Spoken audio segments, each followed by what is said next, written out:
सदैव संदेह करने वाले व्यक्ति के लिए प्रसन्नता ना इस लोक में है ना ही कहीं, और जिस इंसान के पास संतुष्टि नहीं है उसे कितना भी मिल जाए वह हमेशा असंतुष्ट ही रहेगा। ज्ञानी व्यक्ति ज्ञान और कर्म को एक रूप में देखता है और वही इसे सही मायने में देखता है। इस जीवन में ना कुछ खोता है ना व्यर्थ होता है। बुद्धिमान व्यक्ति का मुख सुख में कभी आनंद नहीं तलाशता। जो व्यक्ति अपने कर्म से विमुख हो जाता है भगवान भी उसका आदर नहीं करते। यदि आप किसी के साथ मित्रता नहीं कर सकते हैं तो उसके साथ शत्रुता भी नहीं करना चाहिए। अपने हृदय को अपने काम में लगाओ मगर कभी भी इसके परिणाम के बारे में मत सोचो। अच्छा काम करने वाला कोई भी व्यक्ति कभी भी बुरा अंत प्राप्त नहीं करेगा। चाहे इस दुनिया में हो या आने वाली दुनिया में खुशी की कुंजी है। इच्छाओं की कमी होना आत्मा को कोई शस्त्र कभी काट नहीं सकता। अग्नि उसे कभी जला नहीं सकती, जल उसे कभी बुझा नहीं सकता, वायु उसे कभी सुखा नहीं सकती। भगवान श्री कृष्ण कहते हैं मनुष्य अपने विश्वास से निर्मित होता है। जैसा वो विश्वास करता है वैसा वह बन जाता है। अर्थ आपका खुद के बारे में जैसा विश्वास होता है आप सच में वैसे ही बन जाते हैं। अगर आप खुद को यह विश्वास दिलाते रहे कि मैं हार चुका हूँ तो हाँ आपका विश्वास सही है, आप मैदान से चले जाओगे। लेकिन अगर आप खुद से कहोगे कि नहीं मैं अभी हारा नहीं मानूंगा तो आप एक बार और कोशिश करोगे। इस तरह एक दिन सफलता खुद आपको खोजते हुए आएगी। श्री कृष्ण कहते हैं मन अशांत है और उसे नियंत्रित करना कठिन है, लेकिन अभ्यास से इसे वश में किया जा सकता है। मनुष्य का मन चंचल होता है, हर बार भावनाओं में बहकर विविध विचारों के पीछे भटक जाता है, जिसमें अच्छे बुरे और बेमतलब हर तरह के विचारों का समावेश होता है। इसी वजह से मूल लक्ष्य से मनुष्य का ध्यान विचलित हो जाता है। पर अगर हम प्रयास करें तो मन को लगातार आज्ञा देकर एकाग्र किया जा सकता है। श्री कृष्ण कहते हैं हर व्यक्ति का विश्वास उसकी प्रकृति के अनुसार होता है।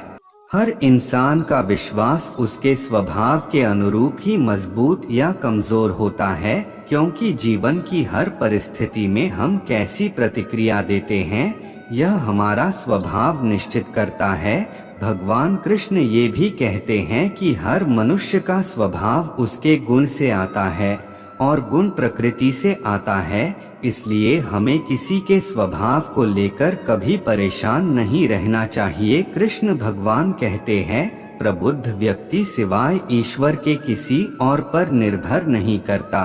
अर्थ एक बुद्धिमान व्यक्ति किसी से मदद मिलने की उम्मीद में समय व्यर्थ नहीं करता। वह भगवान कृष्ण पर भरोसा रखकर अपना रास्ता खुद खोजता है। कृष्ण कहते हैं जो मन को नियंत्रित नहीं करते उनके लिए वह शत्रु के समान कार्य करता है।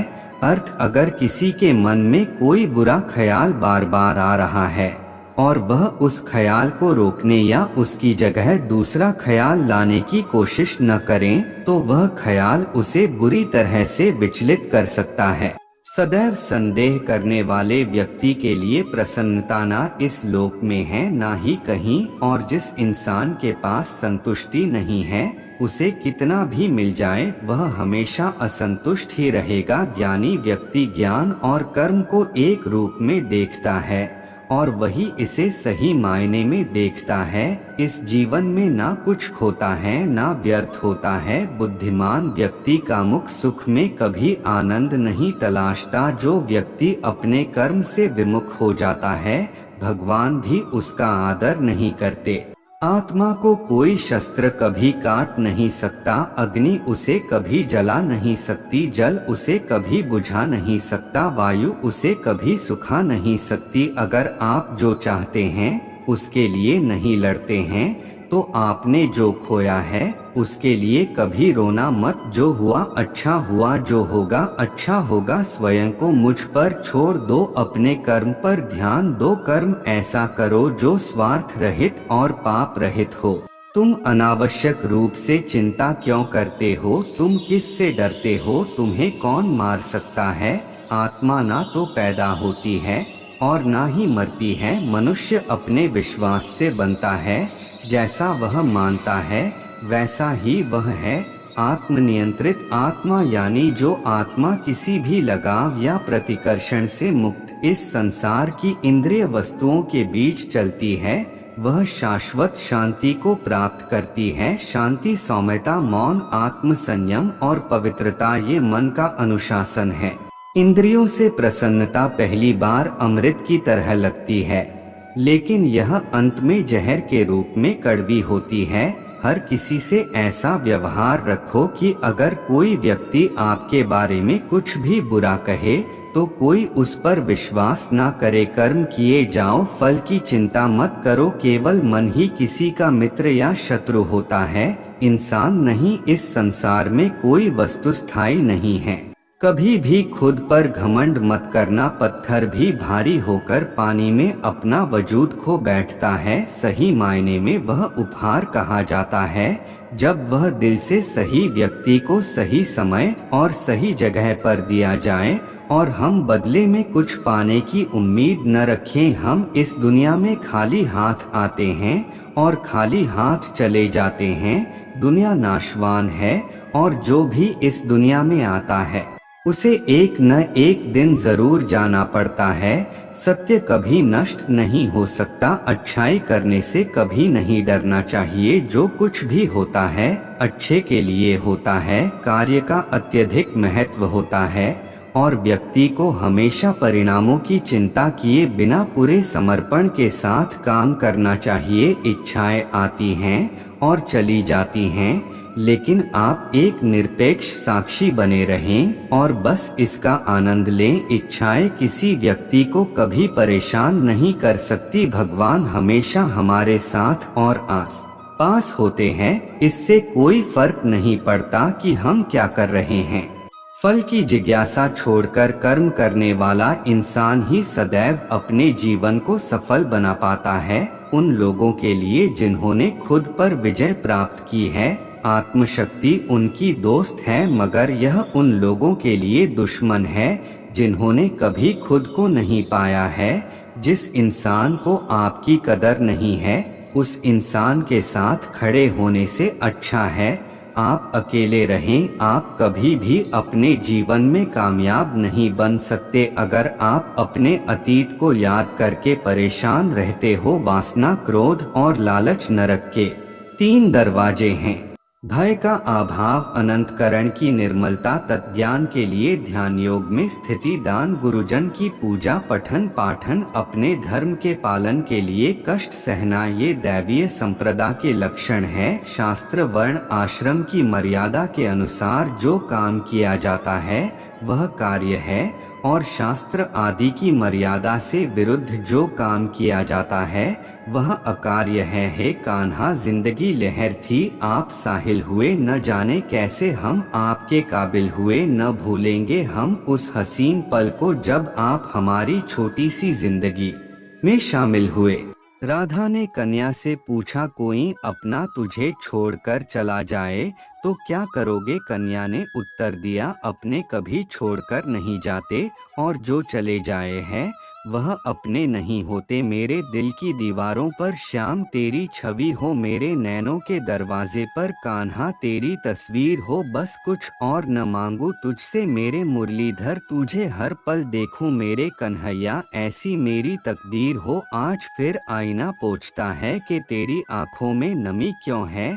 जिसकी चाहत में खुद को भुला दिया, फिर उसकी आंखों में नमी क्यों है? बिना देखे तेरी तस्वीर बना सकते हैं, बिना मिले तेरा हाल बता सकते हैं। हमारे प्यार में इतना दम है, तेरे आंसू अपने आंखों में गिरा सकते हैं। राधे जी का प्यार मुरली की मिठास, माखन का स्वाद, गोपियन का रास, इनसे मिलकर बनाता है। राधे कृष्णा का प्यार, प्यार तो एक ताज होता है, साथी को जिस पर नाज होता है। सावरिया अभी बाकी, दिल में बहुत हसरत पर, मगर तुम वह अधूरे मुलाकात छोड़ गए। कान्हा तेरे सांवले रंग से जलने लगे हैं, लोग तेरे जैसा कोई ढूंढ नहीं पाए हैं। लोग इसलिए तुझे तेरे रंग का उलाहना देने लगे हैं। लोग जब भोर हुई तो मैंने कान्हा का नाम लिया। सुबह की पहली किरण ने फिर मुझे उसका पैगाम दिया। सारा दिन बस कन्हैया को याद किया। जब रात हुई तो फिर मैंने उसे ओढ़ लिया। राधा ने किसी और की तरफ देखा ही नहीं। जब से वो कृष्ण के प्यार में खो गई, कान्हा के प्यार में पड़कर वो खुद प्यार की परिभाषा हो गई।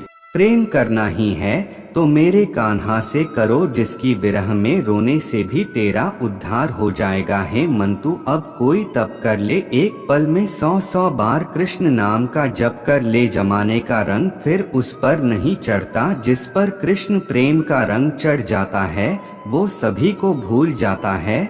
जो सावरे का हो जाता है, कृष्ण की आंखों में राधा ही राधा नजर आती है, मानो कृष्ण की आंखें राधा की थाती है।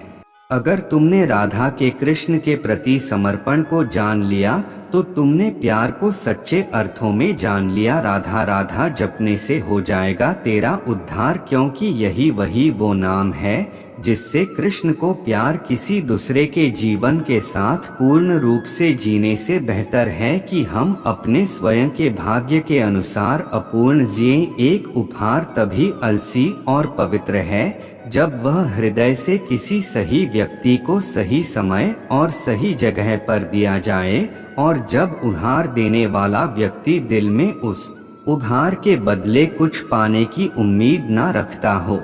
जो भी मनुष्य अपने जीवन आध्यात्मिक ज्ञान के चरणों के लिए दृढ़ संकल्पों में स्थिर है, वह समान रूप से संकटों के आक्रमण को सहन कर सकते हैं, और निश्चित रूप से यह व्यक्ति खुशियां और मुक्ति पाने का पात्र है। जो खुशियां बहुत लंबे समय के परिश्रम और सीखने से मिलती है, जो दुख से अंत दिलाता है, जो पहले विष के समान होता है परंतु बाद में अमृत के जैसा होता है। इस तरह की खुशियां मन की शांति से जागृत होती हैं। भगवान या परमात्मा की शांति उनके साथ होती है जिसके मन और आत्मा में एकता सामंजस्य हो, जो इच्छा और क्रोध से मुक्त हो, जो अपने स्वयं खुद के आत्मा को सही मायने में जानते हो। नरक 3 चीजों से नफरत करता है, वासना, क्रोध और लोभ। आपको कर्म करने का अधिकार है परंतु फल पाने का नहीं। आपको इनाम या फल पाने के लिए किसी भी क्रिया में भाग नहीं लेना चाहिए और न ही आपको निष्क्रियता के लिए लंबे समय तक करना चाहिए। इस दुनिया में कार्य करें। अर्जुन एक ऐसे आदमी जिन्होंने अपने आप को स्वयं सफल बनाया बिना किसी स्वार्थ के, और चाहे सफलता हो या हार हमेशा एक जैसे सन्निहित आत्मा के अनंत का अस्तित्व है, अविनाशी और अनंत है। केवल भौतिक शरीर तथ्यात्मक रूप से खराब है। इसलिए है अर्जुन, लड़ते रहो, अपने कर्म पर अपना दिल लगाएं, ना कि उसके फल पर। सभी काम ध्यान से करो, करुणा द्वारा निर्देशित किए हुए। जैसे कि एक कवि जनता है तब स्वार्थी गतिविधियों को छोड़ रहा है, और बुद्धिमान घोषित करता है त्याग फल के कार्रवाई को छोड़ रहा है। अपने कर्तव्य का पालन करना जो कि प्रकृति द्वारा निर्धारित किया हुआ हो, वह कोई पाप नहीं है। गर्मी और सर्दी, खुशी और दर्द की भावनाएं उनकी वस्तुओं के साथ होश से संपर्क के कारण होता है। वे आते हैं और चले जाते हैं, लंबे समय तक बरकरार नहीं रहते हैं। वह मैं हूँ जो सभी प्राणियों के दिल हृदय में उनके नियंत्रण के रूप में बैठा हूँ, और वह मैं हूँ स्मृति का स्रोत, ज्ञान और युक्तिवाद संबंधी। दोबारा मैं ही अकेला वेदों को जानने का रास्ता हूँ। मैं ही हूँ जो वेदों का मूल रूप हूँ और वेदों का ज्ञाता हूँ। बुद्धिमान अपनी चेतना को एकजुट करना चाहिए और फल के लिए इच्छा लगाव छोड़ देना चाहिए। उम्मीद करता हूँ आप सबको वीडियो अच्छा लगा होगा। ऐसे ही वीडियो देखने के लिए और सुनने के लिए चैनल को लाइक, शेयर, सब्सक्राइब और बेल आइकॉन बटन दबाएं। धन्यवाद।